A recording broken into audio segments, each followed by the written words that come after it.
வருஷம் விநாயகர் சதுர்த்தி எங்க வீட்டுல ரொம்ப ஹரிபரியா பிஸியா போச்சு. பிகாஸ் மார்னிங் பிளான் பண்ணதை விட ரொம்பவுமே லேட் ஆயிடுச்சு எந்திரிக்கிறதுக்கு. இந்த வருஷம் விநாயகர் சதுர்த்தி புதன்கிழமை வந்ததுனால செவ்வாய்க்கிழமை பூஜை பாத்திரம் எல்லாம் கழுவக்கூடாதுங்கிறதுனால எல்லா வேலையுமே வெனஸ்டே மார்னிங்கே செய்யற மாதிரி ஆயிடுச்சு. இது ஃபுல்லா கிளீன் பண்ணி மாப் அடிச்சுட்டு பூஜை பாத்திரம் எல்லாம் கழுவி மஞ்சள் குங்குமம் எல்லாம் வச்சு ரெடி பண்ணிட்டு இருந்தேன். ஒரு விஷயத்துல பாராட்டணும் ஹஸ்பண்ட, பிள்ளையார் வாங்குறதுக்கான அந்த வேலையை அவர் எடுத்துக்கிட்டாரு. அதே என் தலையில இந்த வாட்டி கட்டி இருந்தாருன்னா செம்ம டென்ஷனா இருப்பேன். கடவுள் படைப்பே தப்புன்னு எனக்கு தோணுது. படைச்ச அவரு 2 கால் 2 கை பெண்களுக்கு கொடுத்தது ரொம்ப ரொம்ப தப்பு. ஒரு 6 கை 6 கால் கொடுத்துருக்கணும். ஏன்னா பண்டிகை நாட்கள்லாம் நமக்கு 2 கை 2 கால் பத்தவே பத்தாது. அவ்வளோ வேலை இருக்கும், நமக்குன்னே ஒதுக்கி வச்சிருப்பாங்க. ரொம்ப ரொம்ப சிம்பிளா தான் இந்த வருஷம் டெக்கரேஷன் பண்ணியிருந்தேன். நாங்க எப்பவுமே ட்ரெடிஷ்னலான இந்த பிள்ளையார் தான் வாங்குவோம். எந்த பெயிண்ட்டுமே அடிச்சிருக்க கூடாது, அந்த மாதிரி தான் எங்க அம்மா வாங்குவாங்க.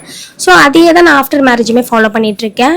எங்க வீட்டுல எப்பவுமே விநாயகர் சதுர்த்திக்கு பூரண கொழுக்கட்டை, அதான் கடலைப்பருப்பு வெல்லம் கலந்து பிளஸ் எள்ளு பூரண கொழுக்கட்டைன்னு 2 செய்வாங்க. நான் இது கூடவே வடை பாயாசம் சாப்பாடு எல்லாமே வச்சு சமைக்கிற மாதிரி பிளான் பண்ணிட்டேன். 1:30 மணிலேருந்து 2 மணிக்குள்ள எப்படியாச்சும் சாமி கும்பிடணும் ரொம்ப பிளான் பண்ணேன். பட் அன்னைக்கு கொஞ்சம் லேட் ஆயிடுச்சு. மதியம் 3 ஆயிடுச்சு. தேங்காய் உடைச்சு படையல் போட்டு சாமி கும்பிட்டு முடிக்கவே அன்னைக்கு. நீங்களும் உங்க வீட்டுல நல்லபடியா சாமி கும்பிட்டுருப்பீங்க நம்புறேன். அனைவருக்கும் இனிய சதுர்த்தி திருநாள் வாழ்த்துக்கள். நாங்களுமே இந்த வருஷம் நல்லபடியா விநாயகர் அழைச்சிட்டு வந்து அவருக்கு பிடிச்ச கொழுக்கட்டை சுண்டல் ஃப்ரூட்ஸ்ல இருந்து எல்லாமே வாங்கி அவருக்கு படைச்சாச்சு நான் நம்பினேன்.